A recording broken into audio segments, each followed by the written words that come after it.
Welcome back to The Mind, a podcast series by the Ramakrishna Vedanta Centre, New Zealand, a conversation at the meeting point of modern science and the contemplative traditions of yoga and Vedanta. I'm Rama, your host. Here is something you can check this very second. Think back to how your day began. Before the day gave you any reason, something probably arrived. A worry, a low hum of unease, a list assembling itself. You didn't summon it. You won't have to summon it tomorrow either. It'll come on its own. Today, the group looks straight at that uninvited visitor and finds it is not random and not a personal failing. It is a groove, a loop of mental energy worn so deep it now runs itself and fires whenever the right cue arrives. The old word for it is Saṁskāra. These grooves are why the mind arrives already shaped, why certain reactions beat us to the punch, why some patterns feel older than we are. And that raises a genuinely deep question the group refuses to dodge. Where do these grooves actually live? There are two honest answers, one from the laboratory, one from the contemplatives, and they agree about almost everything except the one thing they can't. And Swamiji will hold both without flinching. Best of all, the very thing that makes a mind pre-shaped is what makes it reshapeable. And practice, it turns out, can turn what would have been a deep cut into a pinprick. The inherited mind. Let's join them. The same room. The chariot drawing has been joined by a sketch of a single looping circle. Before the new ground, tell me what the chariot showed you this week. Who's holding the reins? I asked it constantly. Most evenings, not me, the horses had bolted. But just asking handed the charioteer a rein back, and I stopped calling myself a bad mother for it. Seating problem, not character problem. That phrase carried me through a hard week. I read the room as horses, every lesson. Bolting after lunch, lying down last period. Matching the repair to the state changed everything. I'm teaching the chariot, not fighting the class. I watched a bolt as a chariot and grabbed the breath rein. It worked, but here's my honest reaction. It kept coming back. Same loop, next night. So my question for today is, why does the same thing keep returning when I clearly didn't choose it? Kai, you have just asked the exact question this whole lesson answers, and you asked it from your own experience, which is the best way. That returning, uninvited, same-shaped visitor has a structure, and once you see it, you'll never unsee it. Everyone, a short observation. Eyes soft. Bring back the first few minutes of a recent ordinary morning, the gap between sleep and waking, the first cup, the first glance at the phone. What arrived? For most of us, something does. A worry, an unease, a list. Now don't look at what it's about. Look at its shape. Notice you didn't make it this morning. Notice it's come before, same weight, same timing, like it has its own little autobiography. And notice you can't just decide to switch it off. You can distract it. But if you sit still, it runs on by itself. It has its own energy. Open your eyes. That's half my consulting room, described exactly. The patient who says, I don't know why, it just starts the moment I wake up. Because it isn't them starting it, doctor. It's a groove that starts itself. Let me give you what it is. Remember the donut from a few lessons back, the torus, the self-feeding loop that, once spinning, keeps itself going. That same shape is the shape of a memory that has become a habit. The first time something happens to you, say the first time you're criticized in front of others, it leaves a faint trace. The second time, the trace deepens. Repeat it enough, or let it be intense enough once, and the trace becomes a loop that no longer needs recreating. It's there, quietly spinning, and when a matching cue arrives, a certain tone of voice, a certain situation, it fires on its own. The tradition calls that a Saṁskāra. a groove worn into the mind that sustains itself and fires when triggered. So my morning dread is a groove. It's not news from my life, it's just the loop spinning up again. Exactly that, Sarah. And notice 4 things about any such groove, because they explain so much. It sustains itself, which is why it survives years without your help. It's woken by a cue, not created by one, which is why it fires so fast. It was already there. It's deepened every time it runs, which is, painfully, why old patterns get harder to break the longer they've run, not because you're weak, but because the groove has more energy in it now. And grooves don't cancel each other out. You can carry a groove of fear and a groove of kindness, and a groove of musical skill all at once, each minding its own business. That last one matters, because you're about to tell me these grooves are bad and I should get rid of them, and I want to push back, because skill sounds like a groove too. You're right to push, Kai, and you've caught the most important point before I made it. Saṁskāras are not the enemy, they are not something to eliminate. The pianist who plays without thinking about her fingers is running grooves, 20 years of them. The surgeon's steady hands under pressure are grooves. A kind person's instant move towards someone in distress is a groove of compassion. Those are some of the most precious things a human being owns. Grooves are what we are at the level of everyday mind. The question is never groove or no groove. It's which grooves serve fit and which feed the drift. That's the diagnosis, and it's coming in 2 lessons. Now, 2 scales of this. A single groove is specific, this cue, this reaction. But grooves that share a theme can couple together into something bigger, a whole disposition, a standing orientation that colors how you meet a whole kind of situation. The tradition calls that larger pattern a Vāsanā. Give me an example of the big one, the disposition. The old epic gives a piercing one, James. There's a character, Duryodhana, who says of himself, "I know what is right, and I cannot bring myself to do it. I know what is wrong, and I cannot keep from it." That is not ignorance. That is a lifetime of separate grooves, a contraction at his rival's name, a sting at any praise of his enemy, a grab for dominance whenever he felt small, all coupled into one vast disposition of enmity so deep it became the very lens he saw through. He literally could no longer see his cousins as people. A Saṁskāra fires in a moment, a Vāsanā colours a whole life. And here's the thread that ties this back to everything. These grooves, large and small, are the filter we've been talking about since we said every moment is a meeting. The filter your incoming world passes through before you ever feel it. That filter is made of your Saṁskāras. Which means, and sit with this, you never once meet the world unfiltered. You meet it through everything you've ever been. That could sound bleak, but you said it isn't. It isn't bleak at all, Sarah, because of one structural fact. The very thing that lets a groove form, repetition wearing a loop, is the thing that lets a new groove form. The architecture that made your mind pre-shaped is the architecture that makes it reshapeable. You can't delete the old loop by force, we saw that. Pushing the wheel only feeds it. But you can starve it slightly each time you don't follow it, and you can wear a new, truer groove beside it, one repetition at a time. That reshaping is the whole of the practical work still ahead. For today, just hold the hopeful half.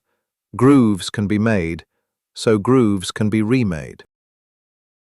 Okay, the part I actually came for. Where are these grooves? Because, I'll be honest, loops in the mental field sounds like hand-waving. Are they in the brain or not? Straight question, straight answer, Kai. And then a harder honesty. There are 2 serious accounts of where Saṁskāras live, and I'm going to give you both fairly, because the framework refuses to fake an answer it doesn't have. Start with yours, the laboratory account, because it's on very solid ground. When two brain cells fire together repeatedly, the connection between them physically strengthens. Neurons that fire together wire together. Do something often enough and the brain literally rewires. The pathways thicken, transmission speeds up. A concert pianist's hand region in the brain is measurably enlarged. A London taxi driver's navigation centre is measurably bigger than yours or mine. And modern brain science now thinks the brain is basically a prediction machine. It constantly guesses what's coming based on the past, and you experience the guess as much as the world. That prediction from the past is our filter, described in pure biology. On this account, Saṁskāras are grooves in living tissue, measurable, demonstrable, and they end when the brain ends. That I can accept without strain. So where's the disagreement? Here, Kai. The contemplative traditions say the grooves are not fundamentally in the brain, they're in a subtler memory field, what Module 2 called chitta. And the brain is the visible surface where that field shows up, the screen, not the projector. And, crucially, on that account the field is not destroyed when the body dies. The grooves are carried forward, arriving with a new life as the shape you're born with. That's the deep divergence, and I won't paper over it. Now, before you decide it's mysticism, there's a remarkable bridge from the science side. A neuroscientist named Pribram spent years on a puzzle.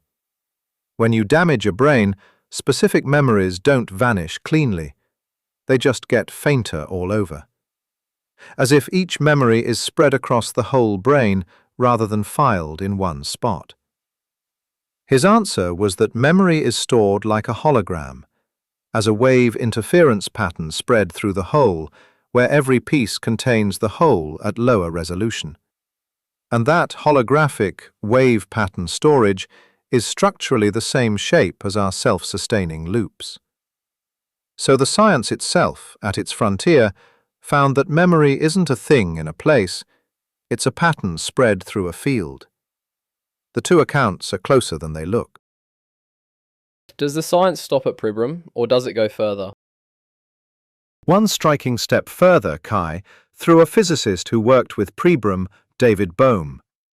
Bohm's thought was, perhaps it isn't only memory that's holographic, perhaps reality is. Beneath the unfolded, visible world we measure, which he called the explicate order, he proposed a deeper, enfolded ground, the implicate order, holding the patterns from which visible things unfold. A brain that stores holographically would simply be reading patterns already enfolded in a holographic reality. And that, near enough, is what the contemplative traditions had been saying for millennia. The subtle field is the real ground, and the gross world unfolds out of it. Vivekananda put it more boldly still. He said, the subtle template doesn't merely match the brain pattern. It is causally prior to it. It projects it, the way a sound or a blueprint precedes the form it shapes. What the contemplative tradition calls shabda. The brain, on that view, isn't the projector. It's the screen. I'm not asking you to buy any of it, Kai.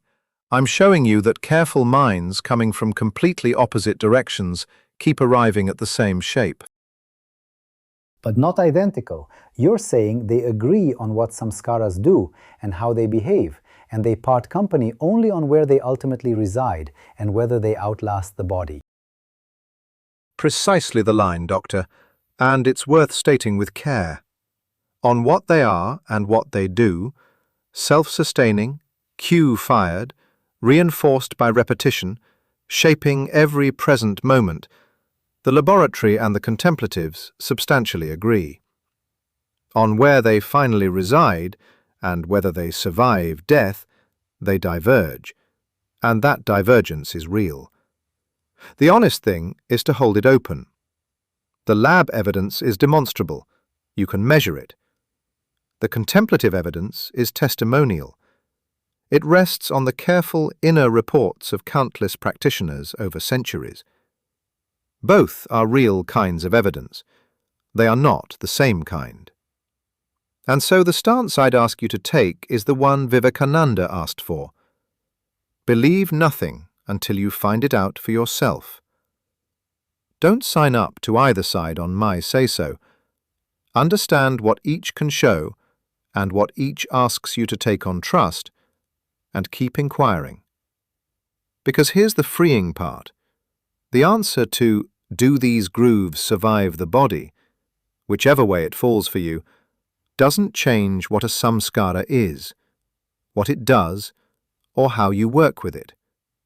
The practical work is identical either way. That's a relief, actually. I don't have to settle the biggest question in the universe to work on my morning dread. Not at all, Sarah. You work the groove the same way whether it's purely in your neurons or carried in something subtler. That's the beauty of holding it honestly. The practice doesn't wait on the metaphysics. And notice, neither side can close the case.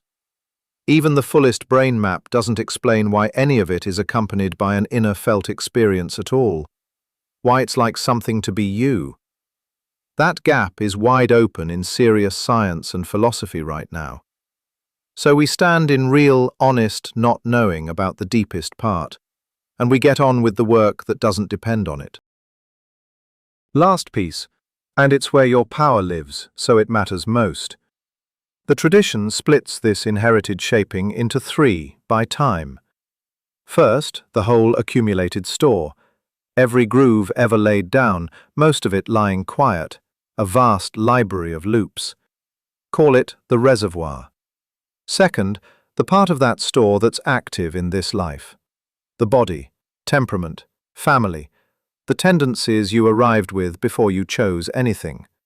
Call it the hand you were dealt. You can play it well or badly, but you can't swap it for another. And third, what you are forming right now by every repeated thought and chosen response, which becomes the grooves that shape what comes later. Call it the move that is yours.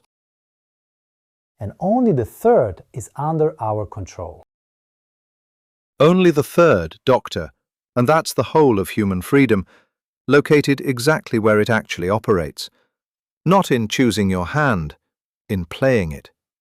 Every time you meet a habitual reaction with conscious attention instead of automatic compliance, the energy that would have deepened the old groove goes into building a new one.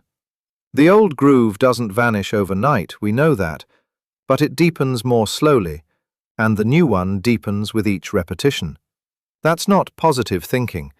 It's the structural mechanics of reshaping a mind. So is this just work harder than your conditioning? Because that sounds exhausting and frankly unlikely. It would be exhausting, Kai, and it would mostly fail, if it were a strength contest against your own past. But it isn't. And this is the most beautiful turn in the whole lesson.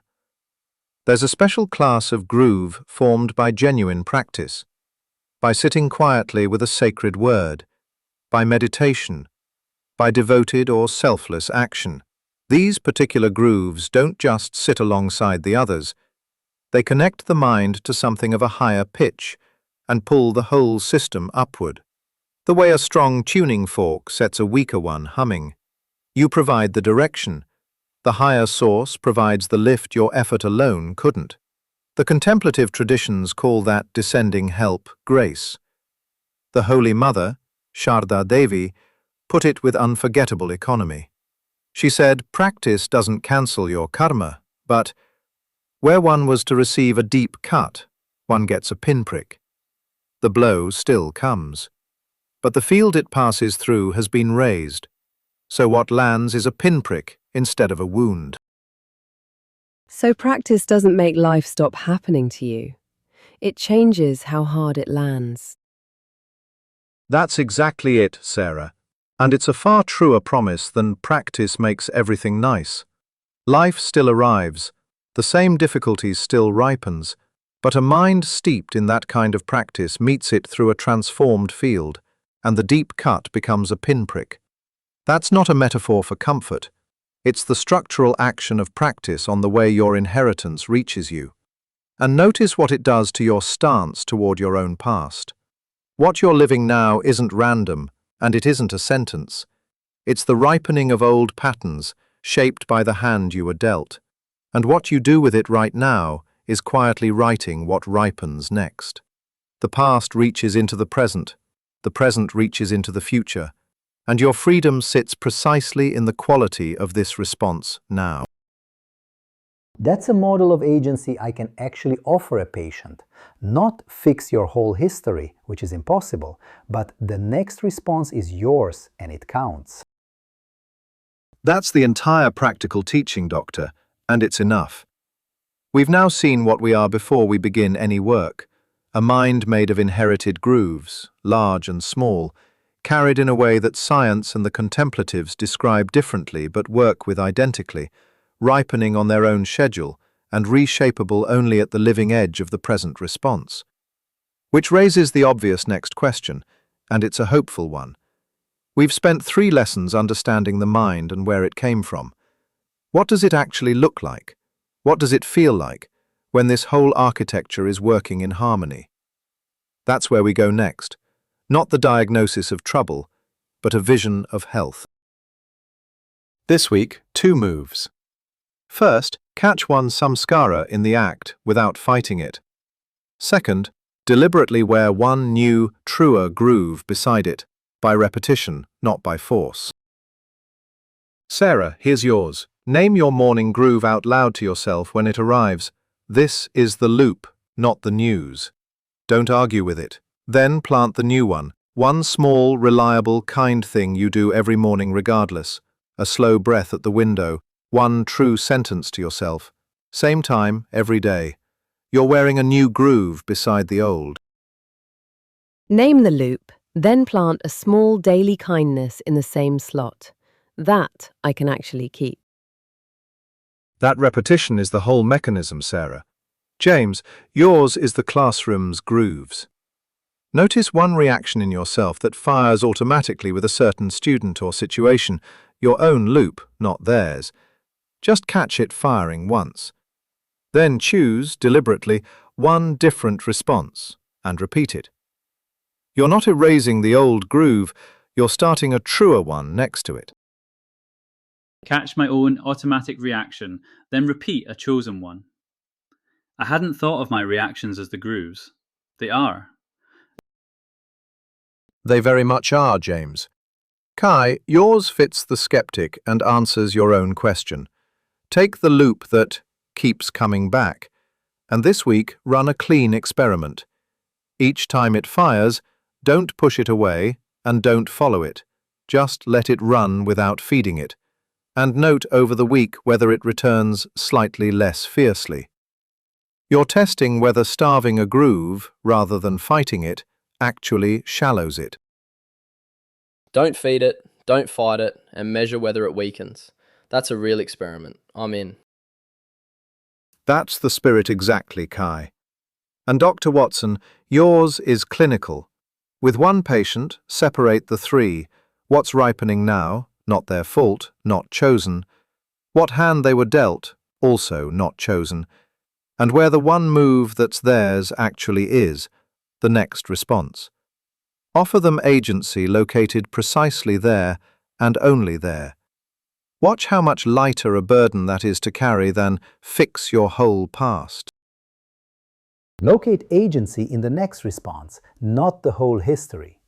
That is both more honest and more humane than what I usually imply. I'll use it tomorrow. Then you hold the inherited mind whole. What the grooves are. Where the 2 honest accounts place them. How they ripen across time. And the single place your freedom actually lives. Next time, the turn we've earned. What it looks and feels like when all of this is running in harmony. The positive vision. And so the uninvited morning visitor turned out to have a name and a shape. a Saṁskāra, a groove worn so deep it runs itself, wakes at a cue, deepens every time it fires, and lives quietly alongside 100 others. Couple many of them together, and you get a whole disposition, a Vāsanā, the lens a person comes to see through. These grooves are not the enemy. A musician's skill and a kind heart are grooves too, and they are, in the end, the very filter through which we meet every moment, which means we never quite meet the world raw. The group asked the deep question, where do these grooves live?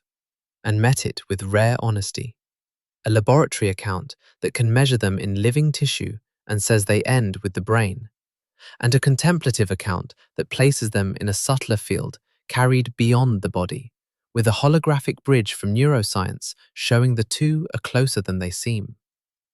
The two agree on what Saṁskāras do, and part only on where they finally reside, and Swamiji let that divergence stand, unresolved and honest. Believe nothing until you find it out for yourself. And then the freeing turn. What you live now is the ripening of old patterns and the hand you were dealt, neither chosen. But the next response is wholly yours, and it writes what ripens next. The same architecture that pre-shapes a mind makes it reshapeable, one repetition at a time. And practice, undertaken with grace, does not stop life from arriving. It changes how hard it lands, so that, in the Holy Mother's words, where there was to be a deep cut, there is only a pinprick. To go deeper, the full Lesson 4.5 is available in the course Beginners, Conversations on the Mind in the Light of Modern and Spiritual Sciences, on the Ramakrishna Vedanta Center's website, www.vedanta.nz. It is also available as an app on Google Play and the Apple App Store by searching for Vedanta NZ. Next time, the vision we have earned. What living in harmony actually looks and feels like. Not an ideal imposed from outside, but the natural condition of a mind in tune. Until then, be gentle with your mind.